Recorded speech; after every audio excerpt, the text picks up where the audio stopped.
Well, thanks, Will. Let me first say that these were sort of excellent. They were excellent presentations and excellent report in sort of two parts, sort of the outlook part and the inequality part, and excellent presentation on sort of the targeted approach in Korea. I think I'll structure my comments around sort of three questions. One is should we be or aren't we a bit too optimistic? The second is, aren't we a bit too pessimistic? And the third one is, aren't we a bit too neutral? So a bit of something for everybody. In terms of the optimistic bit, which concerns the forecasts, basically the forecasts say growth in developing Asia, and Asia is going to be 7% this year, next year. China is going to grow close to 9%, and of course it all depends a bit on how, as you rightly pointed out, how the EU, the Eurozone crisis is going to evolve or not. And in the recent days, there was news that China's imports were decreasing, or not decreasing, but were growing less fast. And of course, what we still know is that the Eurozone crisis hasn't been resolved at all. The European Central Bank is doing the right thing in terms of buying up debt, but it doesn't mean that any of the structural issues have been resolved at all. And that means that we can still face a huge crisis coming up. So I'd like us to talk up why do we really think that China can continue to grow at 9%, even though its main export market, the EU, is facing these huge pressures. In terms of too pessimistic, and I'm going to ask a question. Maybe we aren't too pessimistic, but are we too pessimistic about the inequality story?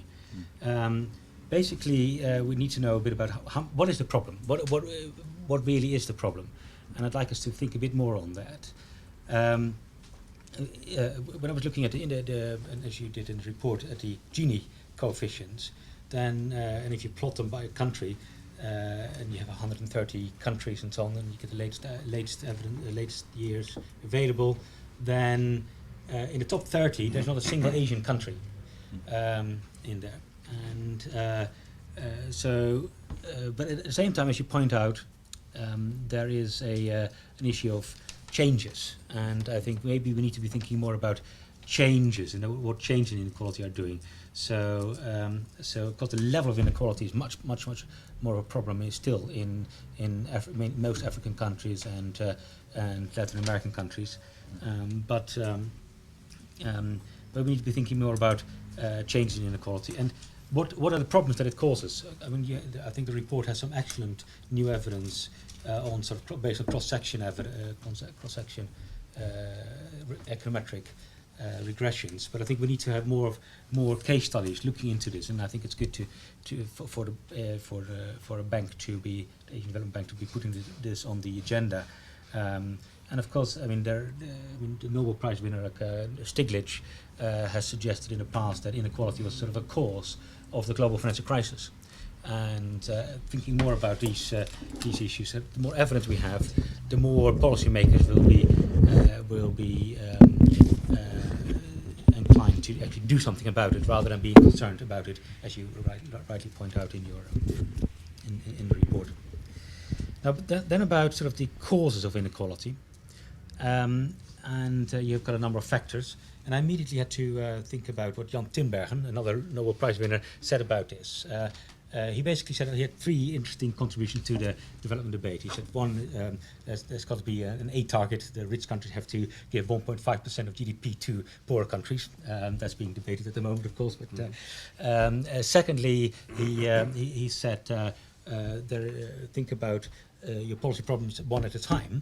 So think about growth, and think about growth policies. Think about inequality, and think about policies there. Again, that issue is now being debated. Maybe we should be thinking about these things at the same time. But the third issue that he highlighted, and I think is still valid, is about inequality is the outcome of a race between education and technology. And so at some point in time, and he wrote this in the early 70s, education was racing ahead in this case in the Netherlands. There were too many graduates for jobs, and the technology was lacking behind. So the inequality was really depressed, and there wasn't much growth going on. But of course, at the moment, what we see is a much different stories where technology is racing ahead and education is lagging behind. And this is basically tells a story that it's very country specific, time specific as well. And we need to be thinking about coordinated approaches here between making sure that this race between education and technology is being solved. So if it is the case that skilled biased technological change is indeed pervasive in all the countries, and that makes and that is the cause behind the increased demand for skilled workers, and that is the cause why inequality is increasing. So the skilled are benefiting more than the poor. Then there is an easy answer to this. It is targeted skills enhancement, and that's what Asia, many Asian countries used to be so good at. So I think we should be thinking about why isn't it happening now? Why is inequality increasing now? And why was the Asian story so well so positive in the 60s, 70s, and 80s, and why isn't it doing it now? So has something been lost? If we then look at some of the country experience, and I think Korea is a very interesting story. And I think I've always seen it as a quadruple whammy country. It's basically been growing very fast, it's been reducing poverty, and over some time it's been reducing inequality as well. And now it's also thinking about a green growth strategy that is second to none. And it's been doing all of this extremely well. And we've heard about this targeted approach that has been put in place to deal with inequality measures, inequality in the 70s and 80s. Then if you contrast it with some other countries, and we did a study about 10 years ago that looked at the impact of foreign direct investment on income inequality in East Asia, and we looked at, in particular, Thailand. There, compared to other Asian countries, there foreign investment came into the country, and it needed skilled people. It needed some an engineering skill, and it needed good language skills. And those were hard to get by at that stage. And so there was a huge premium for skilled workers at that time. And investors coming into the country exacerbated that difference between skilled and unskilled workers and increased the skill premium. So they caused inequality, but at the same time they caused real wages for both skilled and less skilled workers to increase. And at the time, basically, what we said was that Thailand, the Thai government, didn't respond well enough. What it should have done was targeted programs like what we've seen in Korea, is targeted programs to upgrade skills and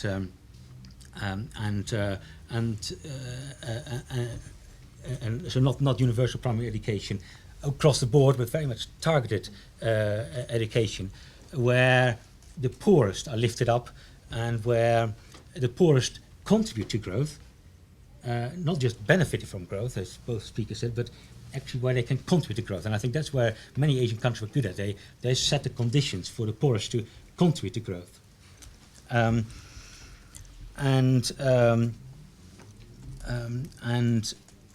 that is basically saying, well, making sure that innovation is such and that it's not just skill biased, but it's also less skill biased, and that actually what you need to be thinking about at the moment is across the board globally is that can't we use our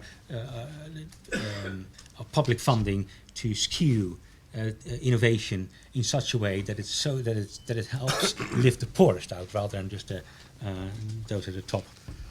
So that thinking about a pattern of technological change, which is important. So that leads me to the last comment, which is short, which is aren't we too neutral in our policy suggestions? And I mean, there's some discussion about targeting, but I would like to see more of this in the discussion. And that actually what we've learned from many of the Asian countries and that they were so good, and that the political economy factors were very often in the right place, and that the conditions were right to target and to help the poorest to promote their productive opportunities. And should we then be thinking a bit more and be more bold about the policy implications that actually, yes, we need to be thinking about employment generation, but we need to be thinking about what types of targeted policies can help here. Yes, thinking about we need to spend more on education and health, but not across the board, thinking about where the poorest can contribute to growth.